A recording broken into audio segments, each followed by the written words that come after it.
है unit number 4 का next chapter number 12 biotechnology. इससे पहले पढ़ा तो बायोटेक्नोलॉजी के अंतर्गत बायोटेक्नोलॉजी होती क्या है, उसकी परिभाषा, उसके प्रक्रम हमने बात करी। इस चैप्टर के अंतर्गत बात करेंगे बायोटेक्नोलॉजी के उपयोग के बारे में कि बायोटेक्नोलॉजी के क्या क्या उपयोग हो सकते हैं। तो स्टार्ट करते हैं। बायोटेक्नोलॉजी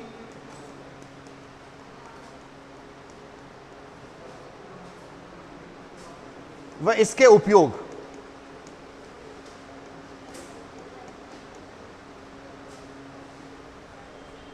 यानी क्या क्या इसके उपयोग हो सकते हैं उसके बारे में बात करेंगे।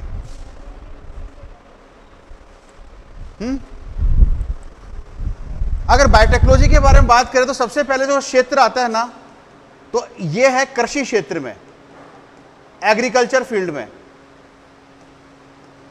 क्या यूज होगा। देखो एग्रीकल्चर फील्ड में जो है ना, इसमें तीन क्षेत्रों में काम करती है। एग्रीकल्चर किसी भी फसल की उत्पादकता को बढ़ाने के लिए तीन तरीके होते हैं। कौन कौन सा तरीका होता है? या तो हम क्या करें, पहली बात कृषि रसायन आधारित कृषि करें। दूसरा है कार्बनिक कृषि, ऑर्गेनिक फार्मिंग करें। और तीसरा है कि हम पौधों को जेनेटिकली मॉडिफाइड कर दें, यानी आनुवांशिक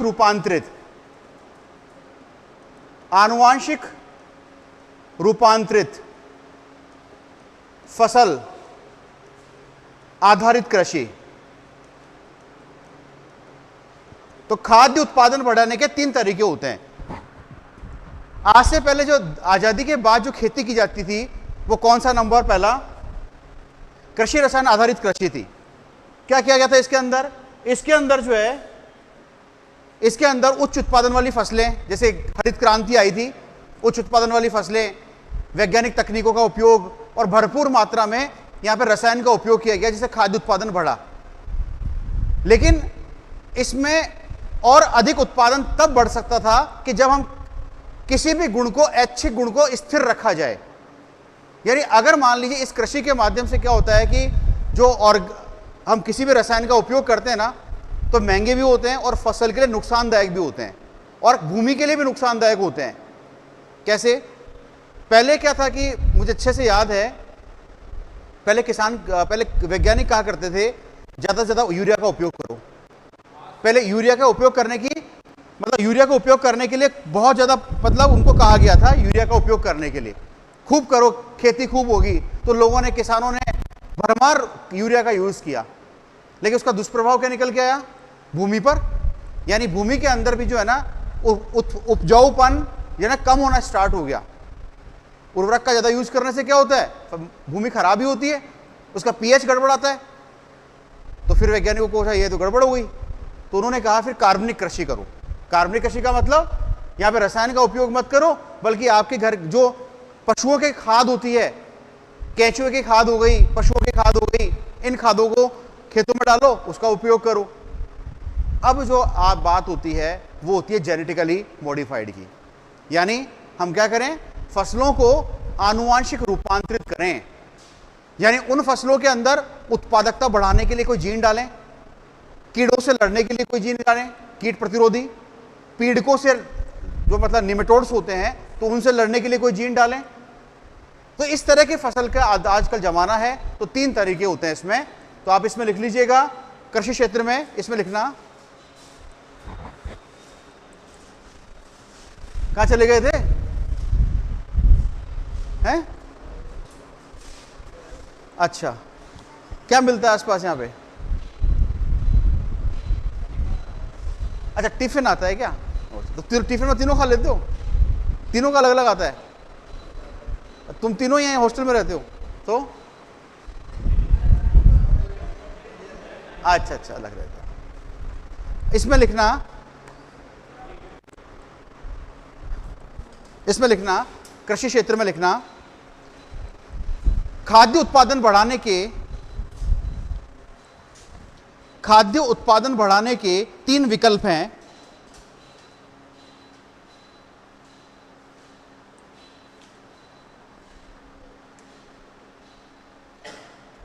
तीन विकल्प हैं। पहला लिखो,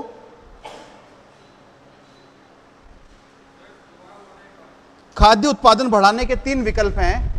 पहला लिखिए कृषि रसायन आधारित कृषि,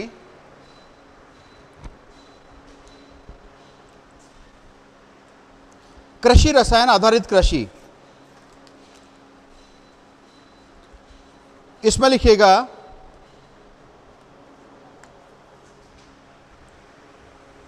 हरित क्रांति में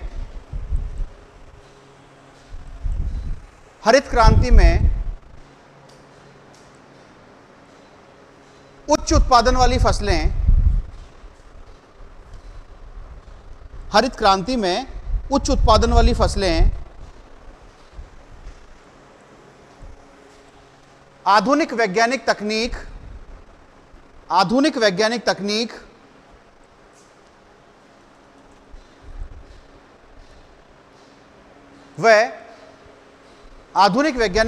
व कृषि रसायन का उपयोग कर कृषि रसायन का उपयोग कर कृषि रसायन पेस्टिसाइड्स जो होते हैं, कृषि रसायन का उपयोग कर खाद्य उत्पादन को कई गुना बढ़ाया गया।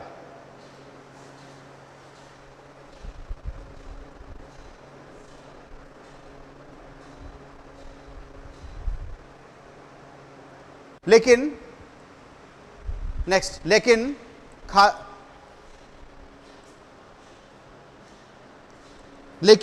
उच्च उत्पादन वाली फसलें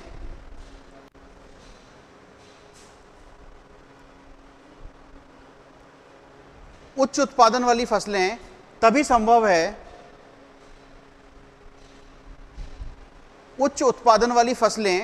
संभव है, जब ऐच्छिक गुणों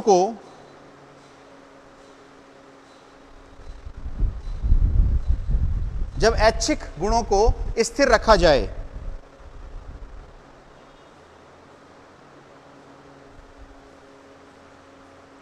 ऐच्छिक गुणों को स्थिर रखा जाए।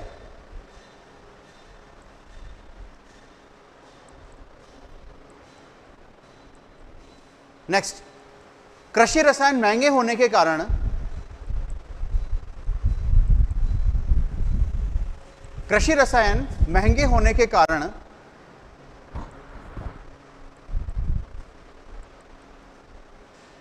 ऑर्गेनिक फार्मिंग यानी कार्बनिक कृषि पर महंगे होने के कारण कार्बनिक कृषि पर जोर दिया गया।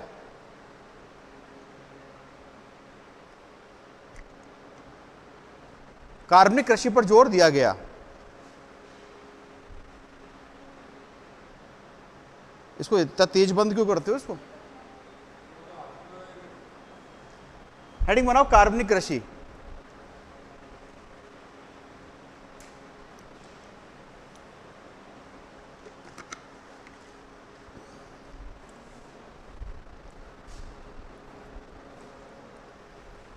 इसमें लिखिएगा कृषि रसायन का उपयोग नहीं करके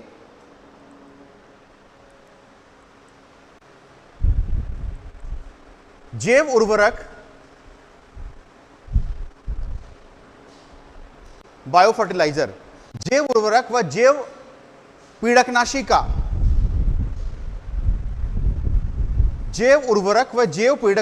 उपयोग किया जाता है।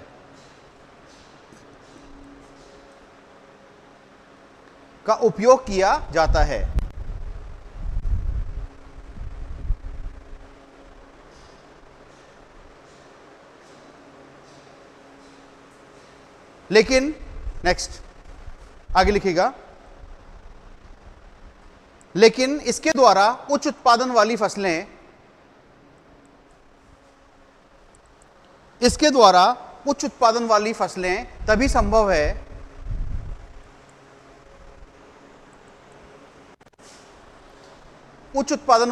तभी संभव है जब फसलों को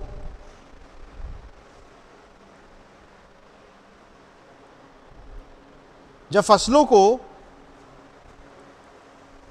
आनुवांशिक रूपांतरित किया जाए,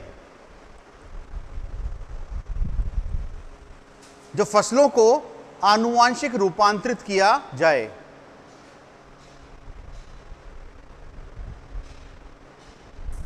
तो आज की तारीख में कौन सी काम करती है? आनुवांशिक रूपांतरित फसल आधारित कृषि। आनुवांशिक रूपांतरित फसल आधारित कृषि।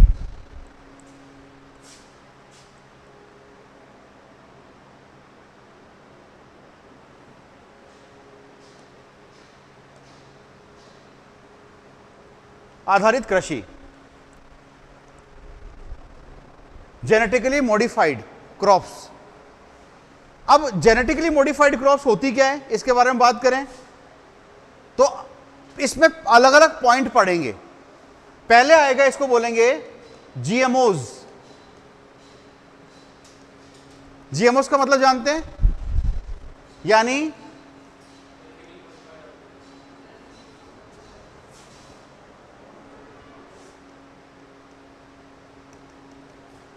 जेनेटिकली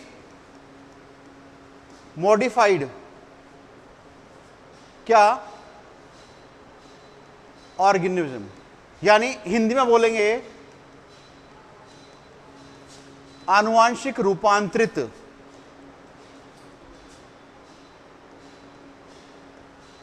जीव। कौन से होते हैं जेनेटिकली मॉडिफाइड ऑर्गेनिज्म? ऐसे जीव जिसमें हम किसी वांछित डीएनए को या बाहरी डीएनए को आरडीएनए तकनीक द्वारा प्रवेश कराते हैं और उन्हें विकसित बनाते हैं। जैसे मान लीजिए ऐसा जीव बनाना है, जीव का मतलब फसल तैयार करनी है, तो यहाँ पादप भी हो सकता है, सूक्ष्म जीव भी हो सकता है, जंतु भी हो सकता है।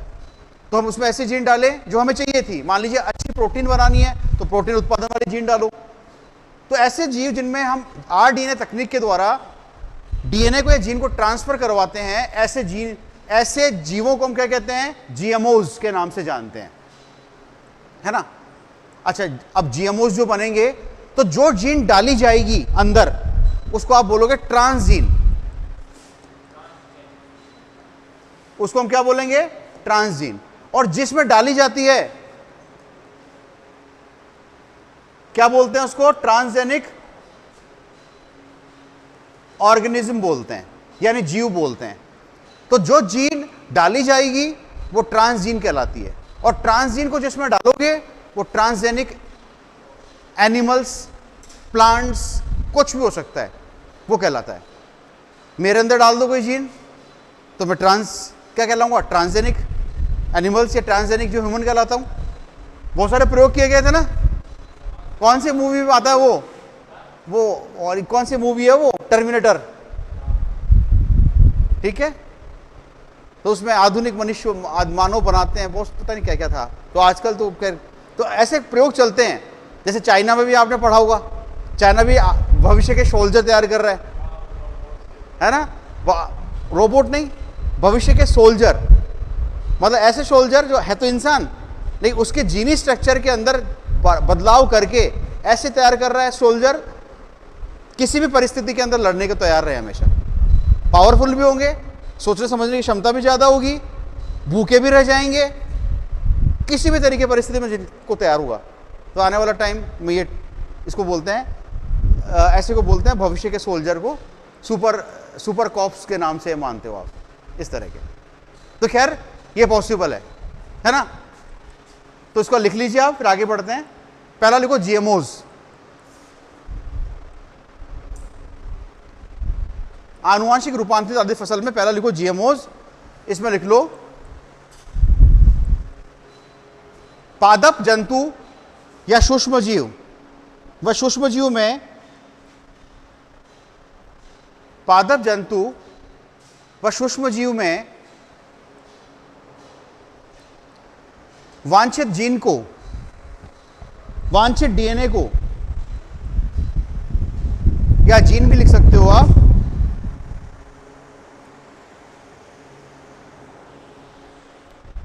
वांछित डीएनए को आरडीएनए तकनीक द्वारा,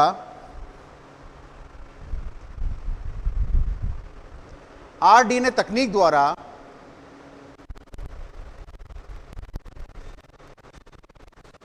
प्रवेश कराकर पादप जंतु व सूक्ष्मजीव में लिखना। पादप जंतु व सूक्ष्मजीव में बाहरी जीन या डीएनए को आरडीएनए तकनीक द्वारा प्रवेश कराकर उन्हें आनुवांशिक रूप से विकसित बनाया जाता है।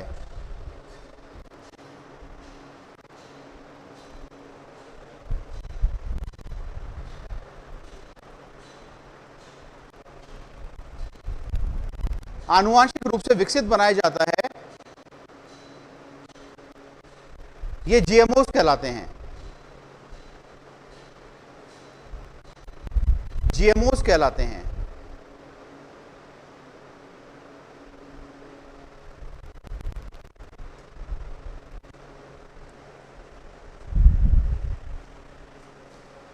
नेक्स्ट,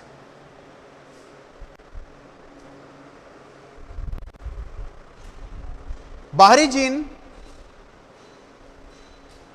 जीन या वांछित जीन जो जीव में डाली जाती है, वांछित जीन जो जीव में डाली जाती है उसे ट्रांसजीन कहते हैं।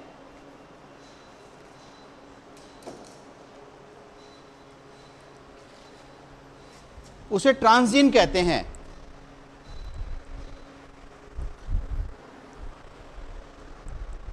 और जिस जीव में डाली जाती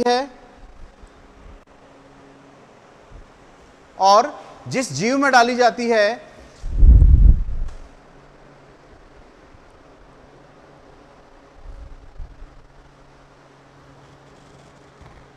उसे ट्रांसजेनिक जीव कहते हैं।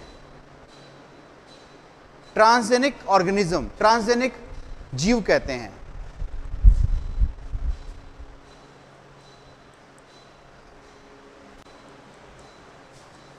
तो पहला तो जीएमओस किसको कहते हो, ध्यान रखना। जीएमओस का मतलब होता है आनुवांशिक रूपांतरित प्रकार का जीव जो किसी विशेष उद्देश्य के लिए बनाया गया है। ऐसे तो कौन बनाएगा? किसको आवश्यकता पड़ी जीएमओस बनाने की? तो किसी विशेष उद्देश्य के लिए बनाए जाते हैं। इसमें आता है सेकंड पॉइंट आता है, इसको बोलते हो ट्रांसजेनिक प्लांट्स।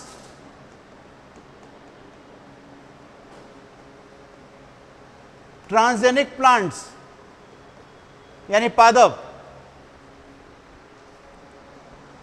तो क्या होगा इसमें बताओ?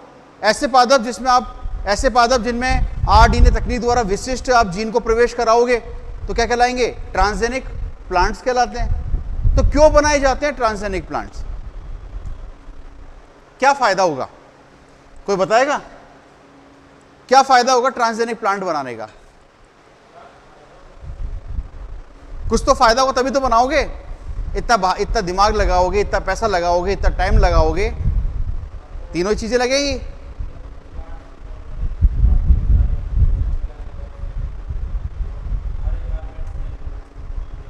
देखो, पहली बात तो यह है कि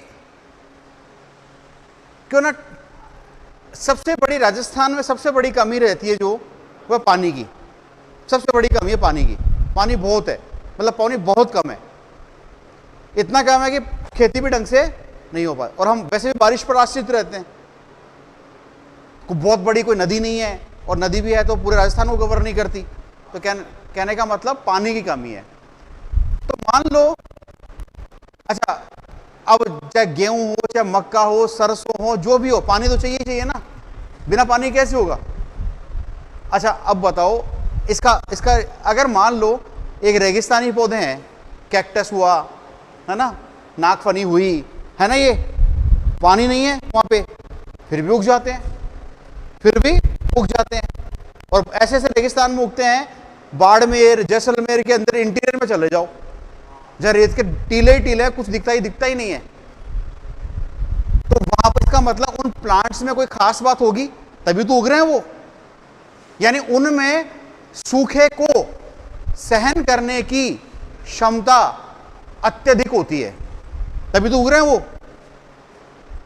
तो क्यों ना वो जीन निकाल ले उनमें से जो सूखे के लिए प्रतिरोधी है, और वो निकाल के हमारे खेतों के अंदर जो मक्का, गेहूं, चना, सरसों ये उगती है ना, उसके अंदर प्रवेश करा दो। तो बताओ, एक गुण जो आपने वहां से डाला, तो अब क्या ये पानी के प्रति इतने सहिष्णु रहेंगे क्या? पानी के लिए तो कोई दिक्कत ही नहीं आएगी अब तो, जब वो सूखे को सहन करने की क्षमता हो गई है या नहीं। तो एक बड़ा फायदा है। सूखे के अलावा ऐसी फसल बना सकते हैं जो तेज गर्मी को सहन करे, ठंड को सहन करे, लवणता को सहन करे। जैसे लवणता होती है ना, बहुत ज्यादा पानी के अंदर बहुत ज्यादा क्षारीयता होती है, उसमें भी उग जाएंगे, तो बना सकते हैं। दूसरी बात, हमें क्या करना पड़ता है, जैसे जब फसल बोते हैं ना, तो फसलों को ऊपर से उर्वरक डालते हैं, फर्टिलाइजर डालते हैं ना, खाद डालते हैं, फर्टिलाइजर डालते हैं, बाहर से डालते हैं।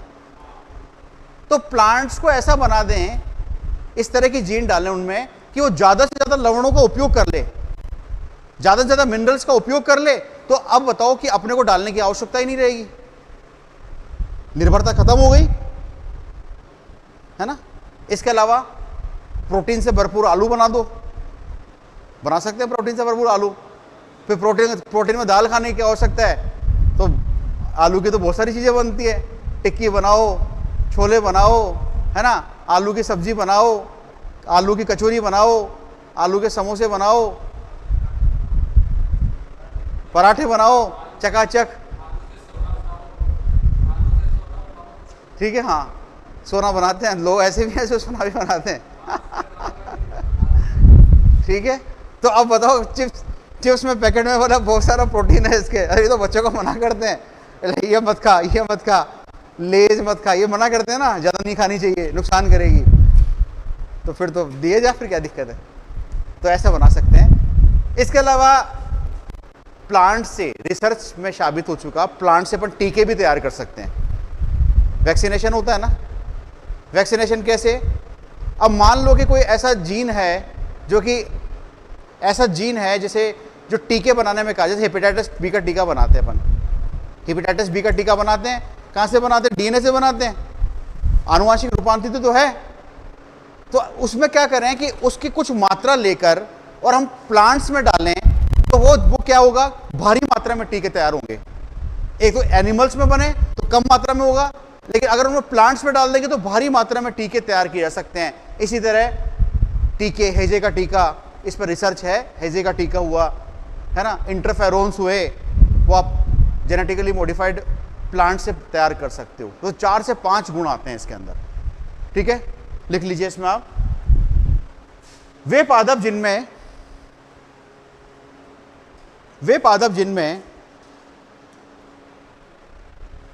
बाहरी जीन को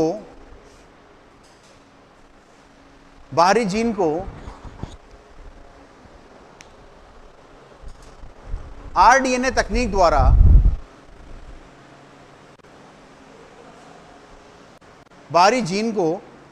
तकनीक द्वारा प्रवेश कराकर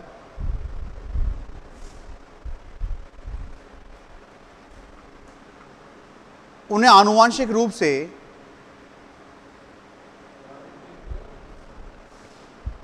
आरडीएनए तकनीक द्वारा प्रवेश कराकर उन्हें आनुवांशिक रूप से विकसित बनाया जाता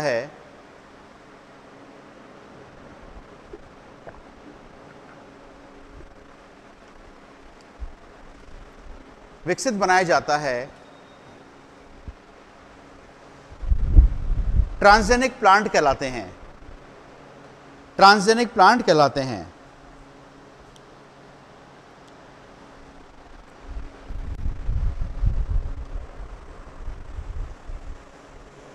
ट्रांसजेनिक पादप की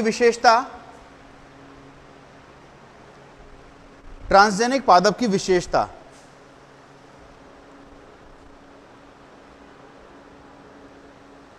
लिखिए, ट्रांसजेनिक पादपों को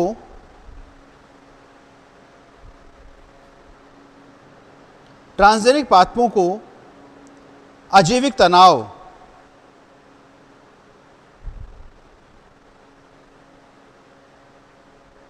तनाव ब्रैकेट में लिखो, सूखा, ठंड, अजैविक तनाव, सूखा, ठंड, गर्मी, लवणता,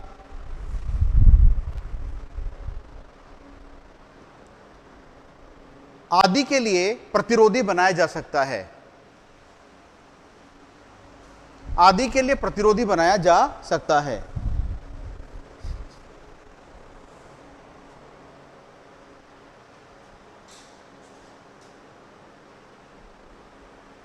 नेक्स्ट,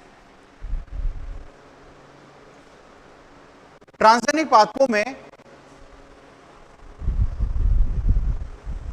खनिज तत्वों की, ट्रांसजेनिक प्लांट्स में खनिज तत्वों की या खनिज लवणों की उपयोग क्षमता को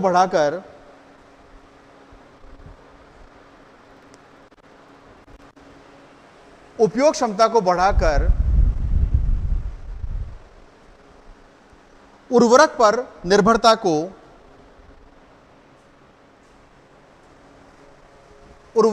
फर्टिलाइजर पर निर्भरता को कम किया जा सकता है,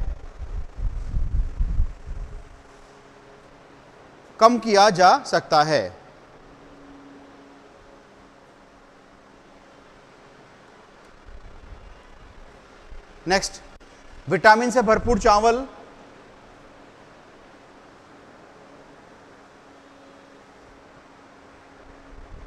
प्रोटीन से भरपूर आलू,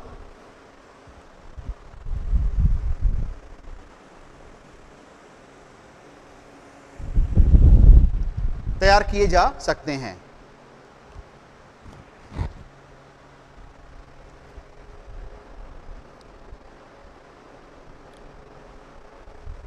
नेक्स्ट, हेजे का टीका,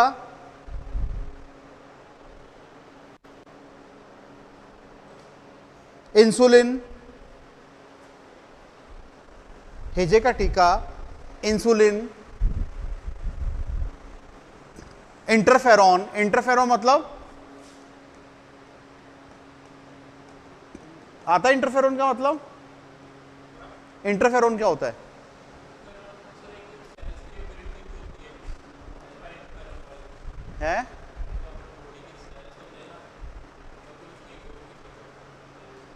अगर एक वायरस जो है ना, वायरस जब कोशिका पर अटैक करता है तो एक प्रोटीन बन जाती है इंटरफेरॉन, तो भविष्य में वो बीमारी फिर क्या होती है, उससे लड़ने में काम करती है इंटरफेरॉन, है ना। तो हेजे का टीका, इंसुलिन, इंटरफेरॉन का निर्माण भी किया जा सकता है,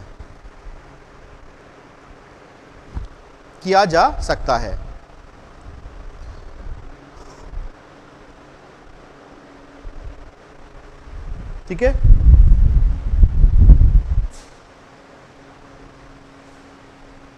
अच्छा, नेक्स्ट, अब देखो, इसमें पहला हो गया, इसमें आपके जीएमओस हो गए, दूसरा जो है ट्रांसजेनिक प्लांट हो गया, तीसरा, थर्ड,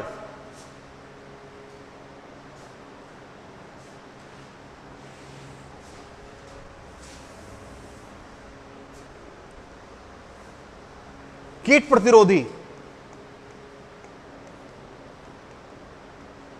पादप। कीट प्रतिरोधी पादप भी आप बना सकते हो।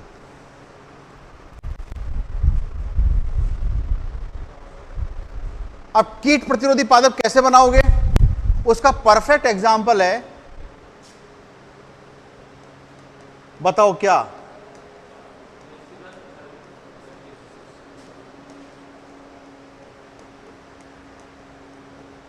थुरिंजिएंसिस जीवाणु, इसको हम शॉर्ट में कहते हैं बीटी जीवाणु, कहते हैं ना बीटी जीवाणु। बी का मतलब बैसिलस और टी का मतलब थुरिंजिएंसिस। अब ये बीटी जीवाणु क्या मतलब क्या करता है? बीटी जीवाणु के अंदर कुछ ऐसी विशिष्ट प्रोटीन होती है जो कीटों को खत्म करती है, यानी इसके अंदर जो है कुछ एंडोटॉक्सिक प्रोटीन्स,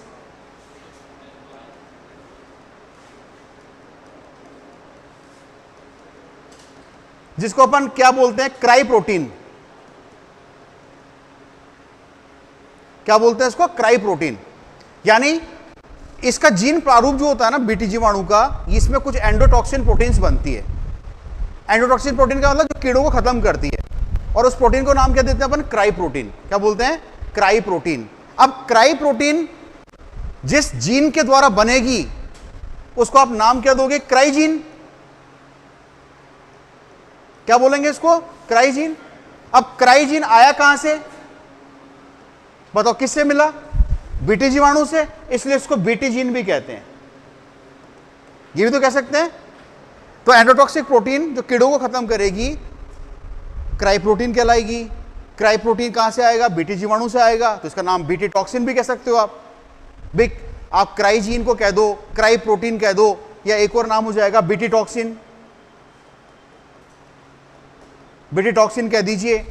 तो बीटी टॉक्सिन बीटी जीवाणु से मिलती है। अब क्या होता है इसमें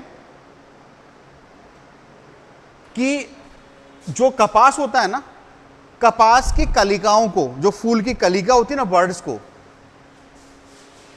ई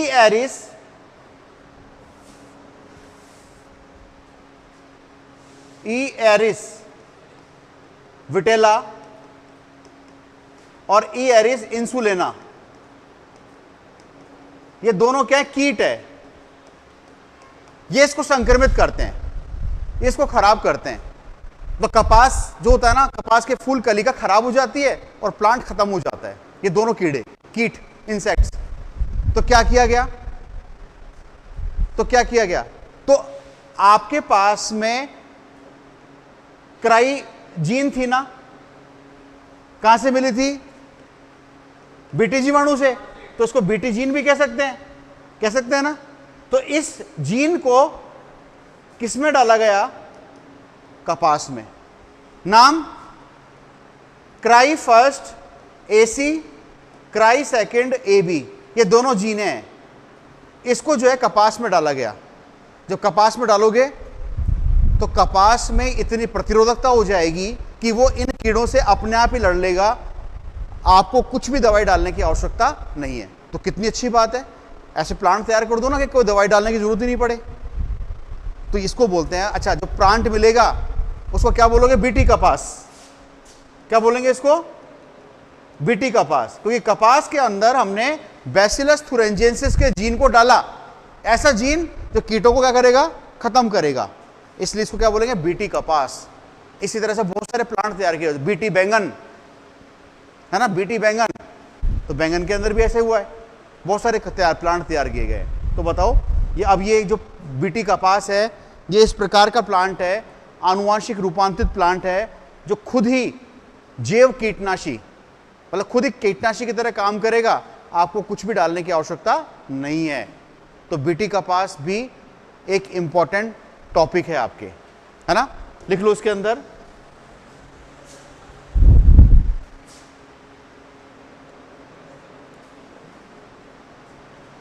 बैसिलस थुरिंजिएंसिस जीवाणु,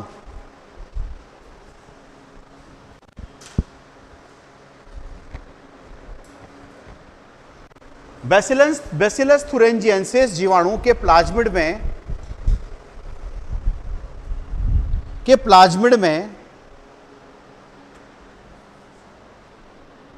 क्राइजीन,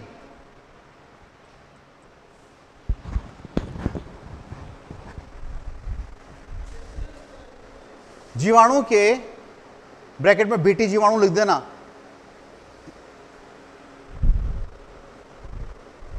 के प्लाज्मिड में क्राइजीन पाए जाते हैं।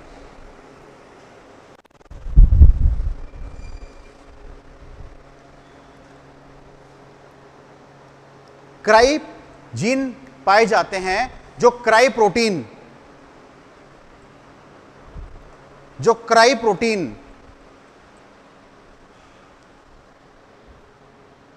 ब्रैकेट में लिखो एंडोटॉक्सिक प्रोटीन, एंडोटॉक्सिक प्रोटीन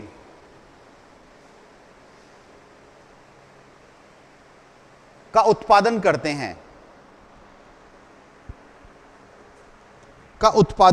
हैं।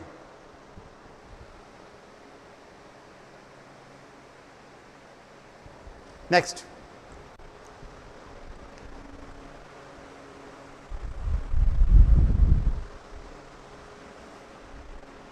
नेक्स्ट, यह क्राई प्रोटीन बीटी जीवाणु से प्राप्त होती है।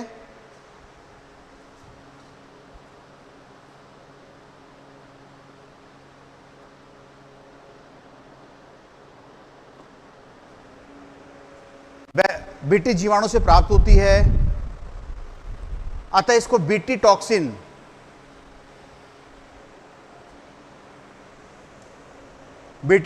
कहते हैं।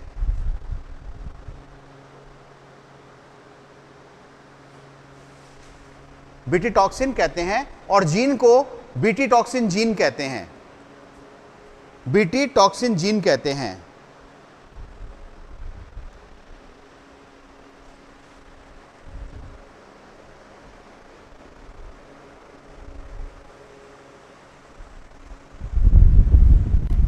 नेक्स्ट,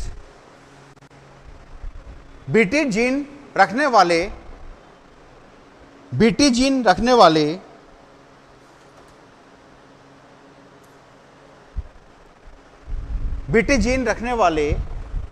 फसली पादप को किसी भी प्रकार के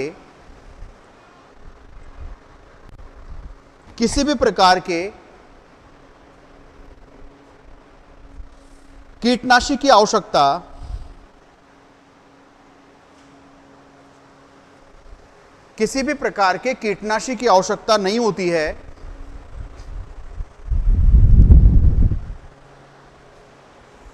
किसी भी प्रकार के कीटनाशी की आवश्यकता नहीं होती है। यह स्वयं जैव कीटनाशी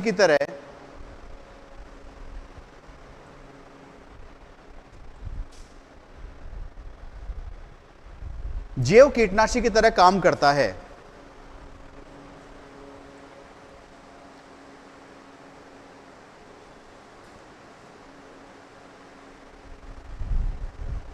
नेक्स्ट, हेडिंग बनाओ बीटी कपास, मतलब इसी में चलेगा। बीटी कपास क्या होता है? बीटी कपास